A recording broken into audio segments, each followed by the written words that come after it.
Fala galera, beleza?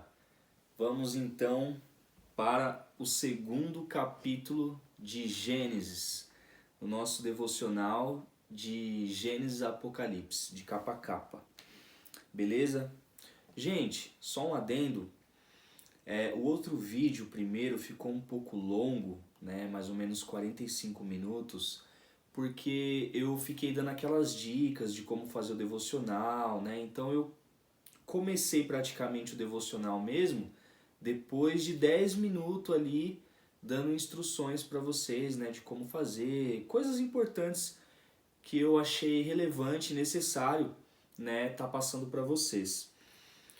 Só que agora eu já vou começar a ir direto nos devocionais, né, e depois o períodozinho de oração. Então, eu acredito que os vídeos vão ficar um pouco mais curtos, tá? Mais ou menos aí uns 30 minutos no máximo, né? De 20 a 30 minutos aí é a ideia do tempo de vídeo que eu quero fazer, beleza? Então, sem mais delongas, vamos lá, né? Então, vamos lá. Capítulo 2 de Gênesis. Então, eu meditei no capítulo e separei alguns versículos aí que saltaram no meu coração, né? Que Deus falou comigo através dessa meditação, beleza? Bom, o primeiro versículo que eu quero compartilhar com vocês está no versículo 2. Versículo 2 diz assim: No sétimo dia, Deus já havia concluído a obra que realizara, e nesse dia descansou.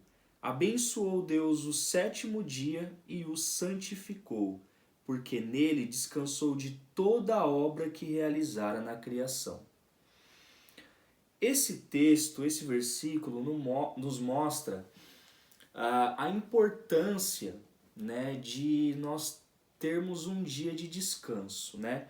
Então, Deus não precisava descansar, porque Deus ele é Deus, né? Mas ele fez a criação em 6 dias, né?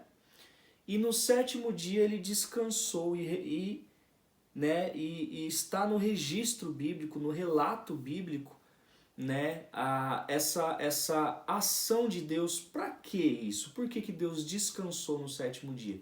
Ele queria nos ensinar algo. Ele fez isso para nos ensinar algo, né? E qual que é a lição que ele quer nos ensinar? Que é importante para nós, seres humanos, ter um dia de descanso, né? É importante trabalhar, né? Fazer as tarefas que tem que ser feita, né? Mas é importante ter o descanso. Isso é tão real que eu não sei se isso é em todos os países, mas na maioria, né, é lei, né, você trabalhar um período e você ter o descanso. Alguns trabalham 12 por 36, outros trabalham de segunda a sexta e tem 2 descansos, outros trabalham 6 por 1.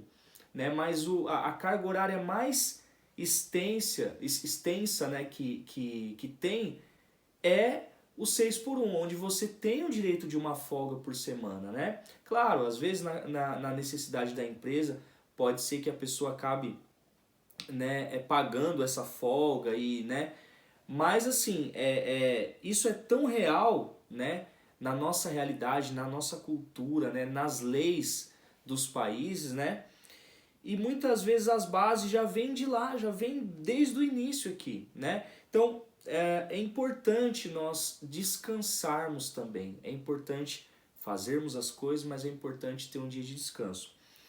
Lá mais pra frente, né, vai explicar melhor a respeito sobre esse sétimo dia, né? Então, qual que é a ideia? A semana tem 7 dias, né?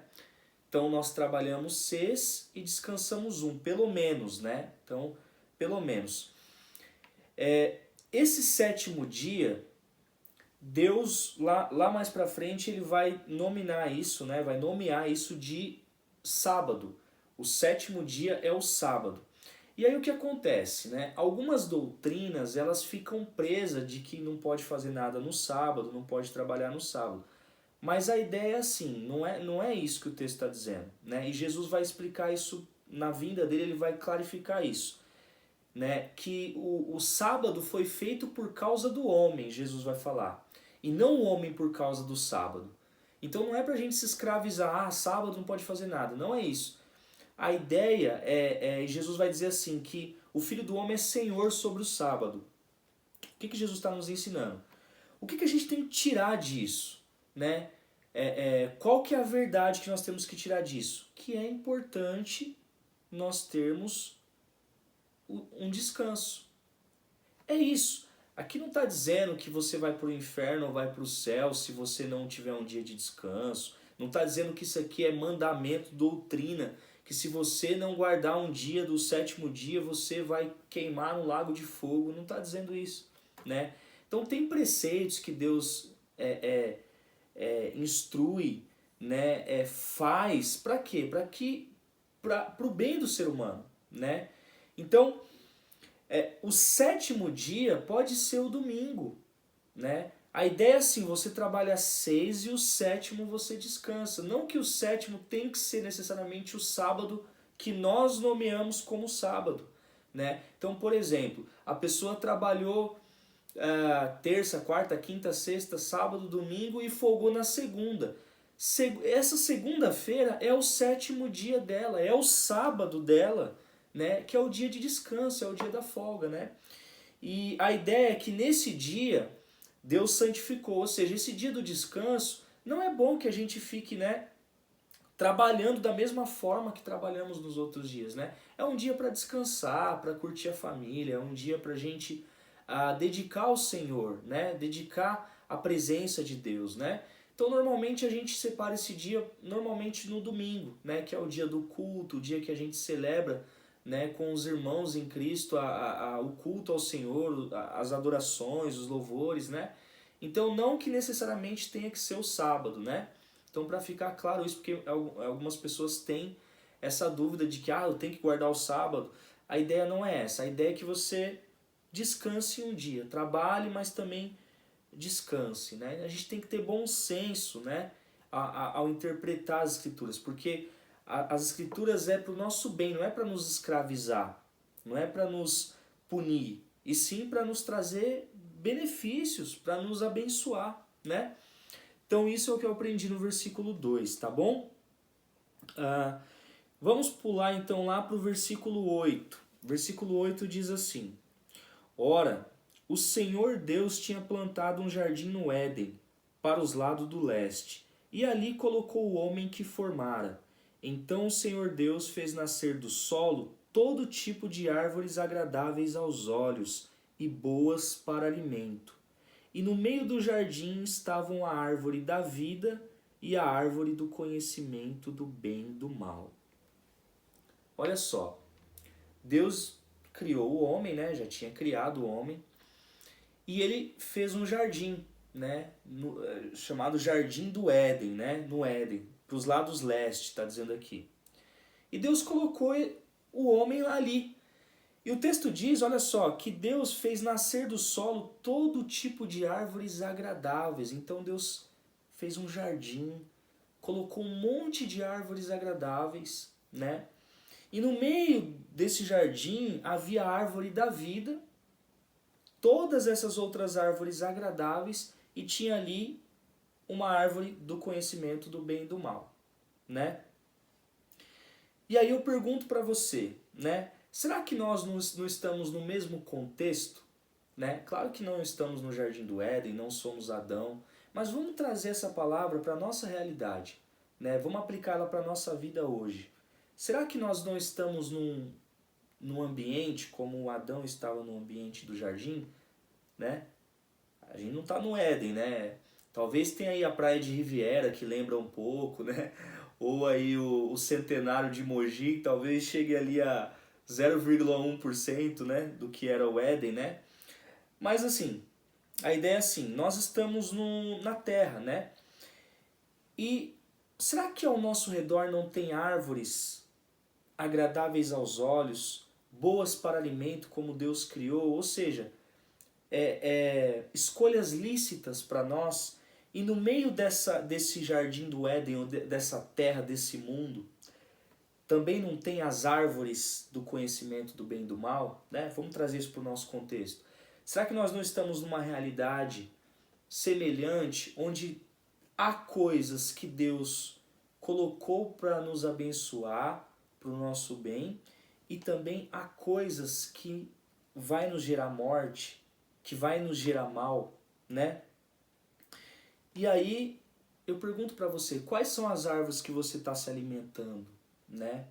Vou dar um exemplo para você. O que é a árvore da vida? Vamos fazer um contexto do Jardim do Éden para hoje. A árvore da vida do Jardim do Éden hoje pode ser representado como a igreja.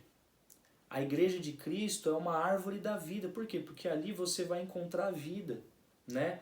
A palavra de Deus, a Bíblia, pode ser a árvore da vida. Por quê? Porque aqui você vai ter vida, você vai conhecer a palavra de Deus, você vai se alimentar de coisas que vai tirar a vida.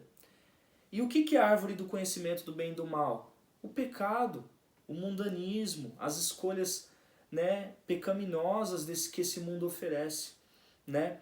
Então, não faça como Adão e Eva, que trocou toda coisa boa que Deus criou para eles para escolher aquilo justamente que Deus não permitiu que eles comessem, né? Então, que nós possamos aprender com isso, né? A escolher as árvores agradáveis aos olhos. Olha só, Deus não deixou Adão com fome, Deus não tinha razão para Adão e Eva comer daquele fruto proibido. Porque se falasse, Adão estava com fome, não tinha outra coisa. Não, ele estava permeado por árvores, como diz o texto, agradáveis aos olhos e boas para alimento, né? Não tinha razão, não tinha necessidade de Adão desobedecer a Deus, porque Deus o preencheu de todas as maneiras com um jardim lindo, né? Com toda a criação que Deus acabara de criar, né? Então que isso possa ser uma lição para a gente, né? Deus nunca nos proíbe de algo sem nos dar algo muito melhor como opção. Grave isso no seu coração. Quando Deus nos proíbe de algo é porque Ele já preparou outras coisas muito melhores para nós, né? Cabe a nós obedecermos a Deus, né? E confiarmos que Ele sabe o que é melhor para nós. Beleza? Então é isso, gente. Vamos lá para não ficar muito extenso o vídeo. Vamos para o versículo 15 agora. O Senhor Deus colocou o homem no jardim do Éden para cuidar dele e cultivá-lo. E o Senhor Deus ordenou ao homem: coma livremente de qualquer árvore do jardim, mas não coma da árvore do conhecimento do bem e do mal, porque no dia em que dela comer, certamente você morrerá. Então o Senhor Deus declarou: não é bom que o homem esteja só, farei para ele alguém que o auxilie e lhe corresponda. Olha só essa parte aqui, ó. Coma livremente de qualquer árvore do jardim, mas não coma da árvore do conhecimento do bem e do mal, porque no dia em que dela comer, certamente você morrerá. Olha só, Deus criou as coisas boas, disse que Adão estava livre para comer de qualquer coisa, e aí Deus deu uma ordem. Deus deu uma ordem. Não coma desta árvore. Por quê? Porque no dia em que dela comer, certamente você morrerá.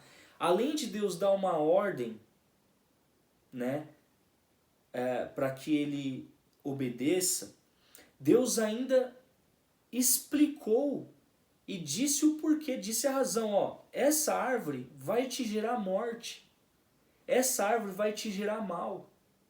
Então Deus não só proibiu, Deus proibiu e explicou o que ia acontecer. Deus deu toda a clareza, né? Então Adão e Eva, quando pecaram, eles tinham consciência que estava desobedecendo a Deus, né? O Deus que o criou, o Deus que criou o jardim, criou os animais, colocou ele lá, né? E eles o que eles fizeram? Eles desacreditaram da palavra de Deus. Porque Deus falou, ó, se você comer, você vai morrer. Se a pessoa sabe que isso vai desagradar o Criador dela e que ela vai morrer, o que levou, né, eles a fazer isso? Ludibriado pela conversa da serpente, eles começaram a desacreditar daquilo que Deus tinha falado. acreditaram na mentira e começaram a desconfiar do que Deus tinha falado, né? E Deus não mente, né? E depois disso, realmente entrou a morte, né, na raça humana. Entrou a morte. E eles poderiam ter comido da árvore da vida, né? No meio de todas as árvores que Deus colocou, estava a árvore da vida. Eles iam comer uma hora a árvore da vida, né? E ia viver eternamente lá, sem esse problema do mal, do pecado, né?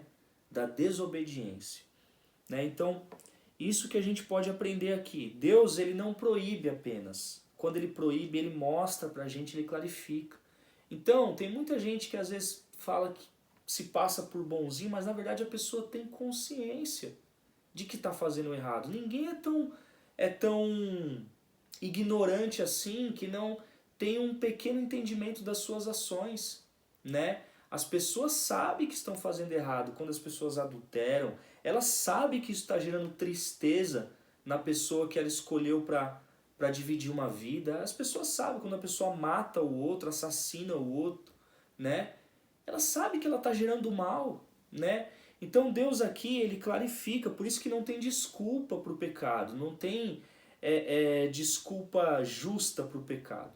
Então vamos seguindo lá. No 21 diz assim: Então o Senhor Deus fez o homem cair em profundo sono, e quando este dormia, tirou-lhe uma das costelas, fechando o lugar com carne. Com a costela que havia tirado do homem, o Senhor Deus fez uma mulher e a levou até ele. Disse então o homem: Esta sim é osso dos meus ossos e carne da minha carne.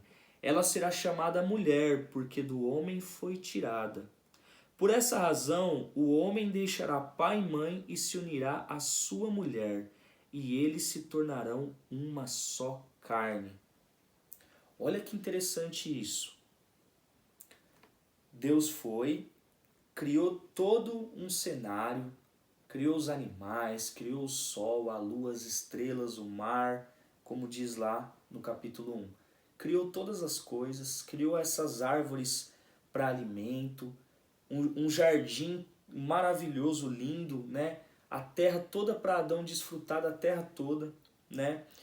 E aí Deus ainda vai e cria o clímax, né, de bênção para o homem, né, que foi a mulher, né? Então, é claro, os animais é uma bênção, a natureza é uma bênção, mas nós sabemos, né, o quão bom é você viver o amor com o cônjuge, com a pessoa amada. E Deus foi e criou a mulher para o homem. E colocou a mulher lá para o homem desfrutar da sua esposa.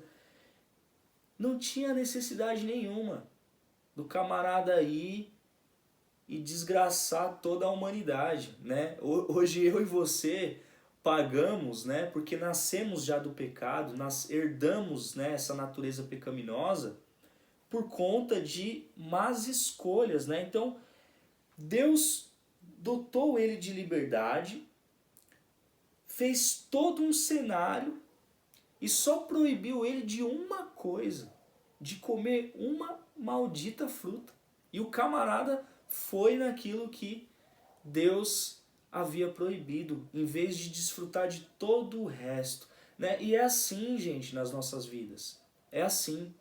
Nós precisamos entender que nesse mundo há coisas que não é para nós. Há coisas que nós não devemos negociar, manusear, se aproximar, experimentar. A curiosidade levou Adão e Eva à morte, não só deles, mas da raça humana, né? Ao pecado, à queda e à morte, morte espiritual e posteriormente morte física, né? Então, isso nos ensina que há coisas nesse mundo que não é para nós, e nós devemos rejeitar aquilo que Deus proibiu, aquilo que Deus ordenou, não faça, aquilo que está nas Escrituras caracterizado como pecado. Isso gera morte em nós. Muitas vezes nós teimamos e queremos desfrutar do pecado, achando que o pecado vai trazer prazer, vai trazer alegria, vai trazer E na verdade o pecado ele é enganoso, ele é uma armadilha. Ele se apresenta como algo que vai te satisfazer, mas na verdade ele te aprisiona, né? Ele te gera morte, né? Então, isso é algo muito sério. E aqui olha só que legal. Deus fez o homem cair em profundo sono, das costelas do homem tira a mulher. E eu fiquei meditando nesse texto e olha o que o Espírito Santo falou para mim nesse texto. Que Deus tirou a mulher da costela do homem. Eu fiquei pensando, por que da costela e não de outro lugar do homem? Por que da costela? E tem alguns teólogos que acreditam que a mulher ela foi gerada para ficar ao lado do homem, né, como uma companheira, né? Então a costela ela fica ao lado aqui do homem, né? Tem várias teorias aí teológicas para responder isso, mas olha só no versículo 24, que interessante. Repetindo aqui. Por essa razão, né? Olha aqui. Não, antes aqui. Disse então o homem: esta sim é osso dos meus ossos e carne da minha carne. Ela será chamada mulher, porque do homem foi tirada. Por esta razão, o homem deixará pai e mãe e se unirá à sua mulher, e eles se tornarão uma só carne. Então, Deus tirou da carne do homem e formou a mulher, porque eles iriam deixar pai e mãe e se tornar novamente uma só carne. Tem um mistério dentro disso aí, que é o quão desejoso Deus estava com a união matrimonial do homem e da mulher. Então Deus podia ter criado a mulher do pó da terra também, de outras maneiras, mas Deus tirou a mulher do homem para simbolizar que a mulher é parte do homem e o homem é parte da mulher, que quando eles se formam um casal, eles se tornam novamente uma só carne. Então é como se tivesse tirado um pedaço de Adão, né? E quando eles se unem como casal, eles se tornam um só novamente. Por isso que quando a pessoa casa, né? Casamento não é brincadeira, você se torna um com a pessoa, com o cônjuge, né? E tem muita gente aí banalizando o casamento, levando casa com um, casa com dois, três, quatro, cinco. Não estou julgando, eu sei que tem exceções, né? A Bíblia dá exceções, adultério, algumas coisas. Mas assim, o casamento não é brincadeira. Tem muita gente que não entende essa profundidade do que é a união conjugal, né? Então, quando o homem e a mulher se unem, eles se tornam um só, e a partir dessa união que eles se tornam uma só carne, eles geram uma vida, geram, né, uma criança, né? Então, isso é muito sério. Para Deus, isso é algo que não deve ser feito como o mundo faz, né? Não deve ser feito como as pessoas mundanas fazem, banalizam o casamento, né? Hoje a gente vê essas modas, swing, e que não sei o que, e casal troca com casal, e a pessoa trai a esposa consciente, a esposa trai a pessoa consciente, é um tal de relacionamento aberto, onde o adultério é de livre e espontânea vontade. O que é isso? Isso daí não é. Isso não traz vida, não traz prazer matrimonial. Isso é um engano, é uma mentira. Eles podem dizer que nós somos felizes assim, é coisa nenhuma. Porque a alma e o espírito está sendo esmagado. Está sendo esmagado a alma e o espírito por viver desenfreadamente os desejos pecaminosos da carne, né? Então, isso é muito sério, né? Então, olha só também o que a gente pode aprender aqui nesse texto. Por essa razão, o homem deixará pai e mãe e se unirá à sua mulher. Então, nós aprendemos aqui mais duas coisas aqui. Que quando um homem e uma mulher se unem, eles têm que deixar pai e mãe. Porque esse negócio de morar todo mundo junto na mesma casa, né? Pai, mãe, avó, tia, tio, filha, e isso dá problema. Quando você se une com uma mulher, né? Eu conheço muitos casais que estouraram, né? Que não conseguiram ficar junto por tantas brigas. Por quê? Porque casou e não estava preparado para casar, para viver uma vida a dois, né? Como casal, e ficaram vivendo. Eu sei que, gente, eu sei que tem pessoas que às vezes não têm condições, Mas é muito melhor você começar do baixo, do zero, do pouco, mesmo que você alugue uma casinha de 1 cômodo, de 2 cômodos, né? Mas corte o cordão umbilical. Se você quer viver o casamento, a união conjugal, não dá certo esse negócio de viver todo mundo junto, né? Muita gente na mesma casa, tio, irmão, irmão mais velho, irmão mais novo, um monte de gente, isso não presta, gente. Isso não presta. Então, o texto está dizendo, ó, por essa razão, o homem deixará pai e mãe e se unirá à sua mulher, e eles se tornarão uma só carne, né? Outra coisa que nós podemos aprender aqui também nesse texto, né, é que o casamento, né, ele foi criado por Deus, ele foi projetado por Deus para ser hétero e monogâmico, né? Então, assim, o que eu quero dizer com isso? O casamento, ele deve ser entre um homem e uma mulher, é o que está dizendo aqui. Deus criou Adão, Deus não fez outro homem para o Adão, e nem não fez uma Eva e outra mulher para Eva, né? Então a Bíblia já começa, o pessoal acha que só tem o texto de Romanos lá que fala contra essas questões, né, de pessoas se relacionar com pessoas do mesmo sexo, e na verdade isso não é só em Romanos, tem vários textos que vai enfatizar essa questão. Já começa desde o princípio, Deus criou Adão e criou a mulher para o Adão, né? Criou Adão e criou a Eva para Adão. Outra coisa que essa palavra refuta é a ideia da pessoa ter dois parceiros, duas parceiras, né? Então, por exemplo, um homem, a poligamia, o homem casar com 3, 4, 5 mulheres ou a mulher casar com 3, 4, 5 homens. É o que a gente vê também nesse texto. Quando Deus criou tudo e criou o homem e a mulher, ele criou um homem e uma mulher, ele criou um casal. Está sempre no singular. O homem deixará pai e mãe e se unirá à sua mulher, né? Então o casamento, ele é algo para ser feito a dois. Não existe essa ideia de relação tripla, né, que hoje em dia está na moda. Todas essas coisas aí são modas mundanas, antibíblicas, e que nunca vai satisfazer o espírito dessas pessoas, né?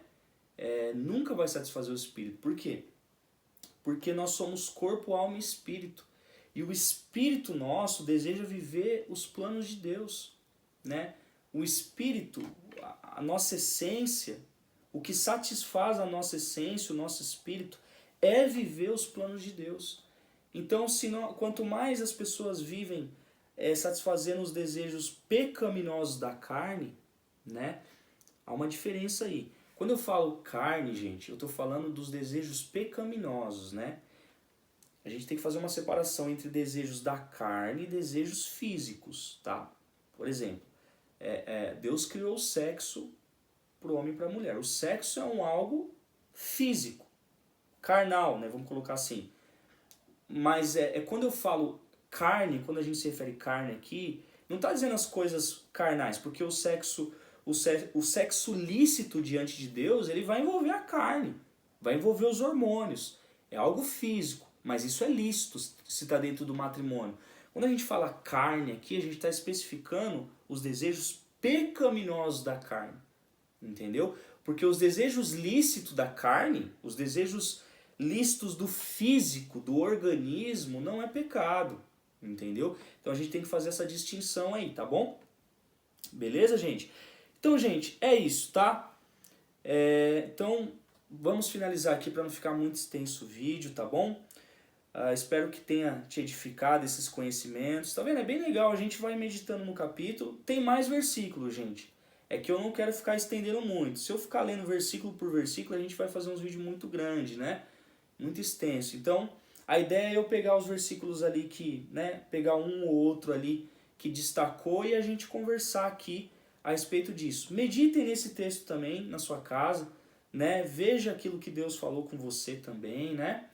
Tá bom? Então é isso, gente. Vamos orar. Vamos para o momento da oração. Senhor Jesus, eu coloco diante das Tuas mãos, ó Deus, esses conhecimentos que adquirimos aqui, nesse momento devocional. Senhor, nos ensine, ó Deus, nos ensine a viver os princípios que o Senhor tem ensinado, ó Deus, nesse capítulo, os princípios que se remete ao relacionamento conjugal, em relação ao homem e à mulher. Senhor, nos ensine, ó Deus, a viver, nos dê sabedoria espiritual para aplicar isso nas nossas vidas, Senhor. Deus, no nome de Jesus, ó Deus, não nos deixe, ó Deus, escolher más escolhas como Adão escolheu. Não nos deixe, ó Deus, escolher os frutos proibidos desse mundo, aquilo que vai nos gerar morte. Deus, não nos deixes cair em tentação, como diz a Tua palavra. Há muitas tentações nesse mundo, ó Deus. Nós mal acordamos, já estamos permeados, bombardeados por pecado, bombardeados por desejos pecaminosos, bombardeados, ó Deus, através das redes sociais, através do próprio mundo, de tudo, Deus. Nós estamos num campo minado, onde há muitos frutos proibidos, onde há muita cultura do pecado, ó Deus, mas que nós possamos ser a diferença, que nós possamos ser pessoas obedientes à Tua vontade, obedientes à Tua palavra, em todas as esferas, ó Deus, em todos os aspectos, ó Deus. No nome de Jesus, ó Deus, nos dê força para escolher aquilo que é certo e não escolher aquilo que vai nos gerar morte. Não nos deixe, ó Deus, brilhar os nossos olhos para aquilo que é pecaminoso, para aquilo que desagrada ao Teu coração. Então, Deus, se tiver algo no nosso coração que muitas vezes nos leva a desejar aquilo que é proibido, aquilo que é pecado, ó Deus, eu oro para que o Senhor nos substitua, limpe o nosso coração, limpe os nossos pensamentos e que o Senhor coloque dentro do nosso coração, ó Deus, desejo para viver aquilo que está alinhado com a Tua vontade, porque eu sei, ó Deus, que aquilo que está alinhado com a Tua vontade é o melhor para nós, em todas as áreas. A Sua vontade sempre será o melhor para nós, seja na área sexual, seja na área conjugal, seja em qualquer área da vida, ó Deus. Eu sei que a Tua vontade é o melhor para nós. Não nos deixe cair nessa ilusão, ó Deus, de que o pecado é bom, de que o pecado é prazeroso. Porque muito mais prazeroso é fazer a Tua vontade, é obedecer a Tua vontade, porque o Senhor é bom e o Senhor criou as coisas boas e tem muitas opções de coisas lícitas dentro da Tua vontade que vai nos gerar prazer, vai nos gerar satisfação verdadeira, satisfação, alegria, prazer, felicidade com plenitude e não de forma enganosa como o pecado que depois gera consequência, gera morte, gera tristeza, mas sim a maneira devida de nós desfrutarmos, ó Deus, das boas árvores que o Senhor colocou para nós nos alimentarmos nesse mundo. No nome de Jesus, ó Deus, eu consagro essa oração nas Tuas mãos e que essa oração faça efeito nessas pessoas que estão me ouvindo, faça efeito no coração, na mente, no espírito, na alma de cada pessoa que está por trás desse vídeo, ó Deus. Eu coloco cada pessoa que tirou o seu tempo para ver esse vídeo diante do Teu altar. Eu coloco essas pessoas no trono do Teu altar, ó Deus. Debaixo do trono do Teu altar, ó Deus. Eu consagro ao Senhor os corações dessas pessoas e oro para que o Teu Espírito Santo visite elas, ó Deus, e encha elas com os Teus preceitos, com os Teus mandamentos, com os Teus valores, que o Teu Espírito faça morada dentro delas e encha elas das Tuas revelações, da Tua vontade. Ó Deus, que o Senhor possa realizar os Teus propósitos na vida dessas pessoas e que elas possam Te conhecer, conhecer a Tua boa, perfeita e agradável vontade, ó Deus. No nome de Jesus, eu entrego esta oração em Tuas mãos, ó Deus, crendo e confiando no Teu agir, por amor do Teu nome, pela Tua graça e pela Tua misericórdia, pelo Teu amor que o Senhor tem por nós, ó Deus. No nome de Jesus. Amém. Amém? Um grande abraço, gente. Deus abençoe. Se você gostou do vídeo, Deixe seu like, compartilhe, comente, abençoe o canal também, como este vídeo tem te abençoado, tá bom? Um grande abraço, Deus te abençoe.